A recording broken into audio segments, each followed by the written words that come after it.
Bonjour les amis et bienvenue en ce lundi. Un autre jour, une nouvelle semaine, fini les amusements du week-end, c'est le temps d'aller face au charbon et de se battre. Samedi, je vous ai laissé avec un thème où il fallait réfléchir, penser pour pouvoir vous situer vous-même dans votre vie, qui était le leadership. Vous savez, et je le dis et je ne le répéterai jamais assez, avoir une position de leader ne fait pas de vous un leader. On peut avoir un poste de commandement sans toutefois être un leader.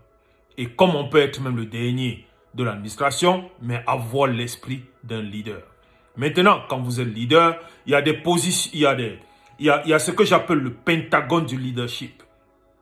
Et dans ce pentagone du leadership, c'est de ça qui fera de vous un bon leader. C'est de ça qui fera de vous un leader solide, propre à ses convictions, mais ouvert à apprendre aux autres et à apprendre des autres. Parce que c'est aussi ça le leader. Il y a une différence entre la manipulation et le leadership. La manipulation, c'est de te pousser à faire quelque chose dans mon intérêt à moi. Mais le leadership, c'est de te pousser à faire quelque chose pour l'intérêt de l'équipe. C'est ça le leadership. Donc maintenant, il y a ce que j'appelle le pentagone du leadership. Je commence par le leadership physique. Est-ce que quand tu te regardes dans le miroir, nu, est-ce que tu es fier de toi? Tu es fier de ta condition physique? Tu es fier? Comment est-ce que tu te vois dans le miroir? Tu es fier de ça?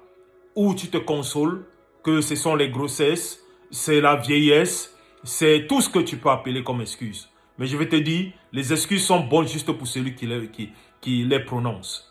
Donc il faut y penser. Si ton aspect physique n'est pas à la hauteur de ton standard, établis-toi un programme, cherche un coach ou débrouille-toi comme tu peux et commence à travailler là-dessus. Il y a le leadership émotionnel. Comment est-ce que tu gères tes émotions face à l'ennemi, face à la critique? Comment est-ce que tu conçois ton émotion? Comment est-ce que tu critiques un collègue? Quand on est leader, on critique un collègue dans les bureaux fermés, mais on l'ovationne en public. Il faut y penser. Il y a le leadership mental. Comment est-ce que tu gères la pression? Tu as la pression des factures. Tu as la pression de ton époux, de ton épouse. Tu as la pression de la famille au Cameroun. Au Cameroun ou n'importe où de la diaspora que tu es. Tu as la pression des amis. Tu as la pression du travail. Comment est-ce que tu gères ça? Il faut être un leader pour pouvoir gérer tous ces aspects de la vie. Et savoir que, quoi que ce soit que tu es en train de faire face, nous sommes 7 milliards sur la terre. Il y a quelqu'un quelque part qui fait face à pire que toi. Donc pense à cela. Leadership social. Comment est-ce que tu te vois au milieu de tes amis? Est-ce que tu te crois supérieur à tes amis? Ou tu te crois à leur même niveau, même si financièrement, matériellement, tu es mieux?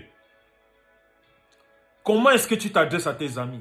Est-ce que tes amis te regardent comme inspirateur ou tes amis te regardent comme un adversaire? Ou tes amis te regardent comme un dominateur? Ou tes amis te regardent comme quelqu'un avec un esprit égocentrique démesuré qui croit tout connaître? Il faut penser à cet aspect quand tu dis ou tu veux être un leader. Et le dernier point, c'est le côté spirituel. Je ne parle pas de religieux.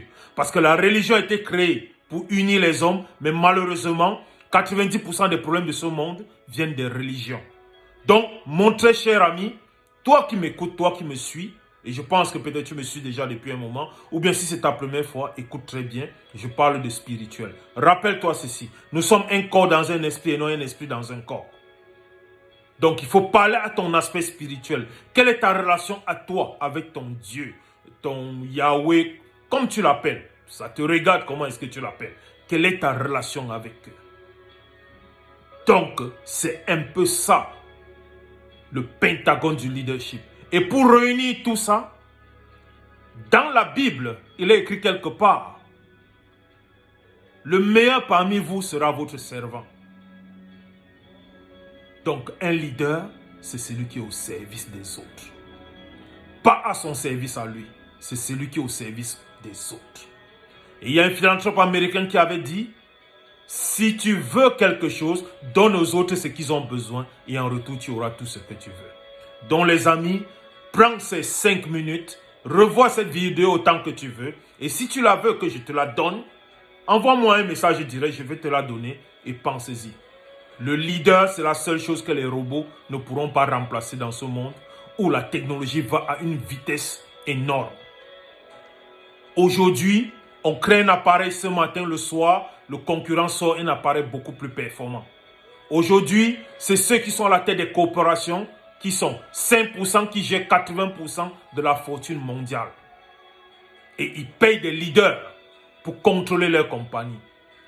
Aujourd'hui, à l'école, on ne nous apprend pas à devenir leader. On n'apprend pas ça à l'école.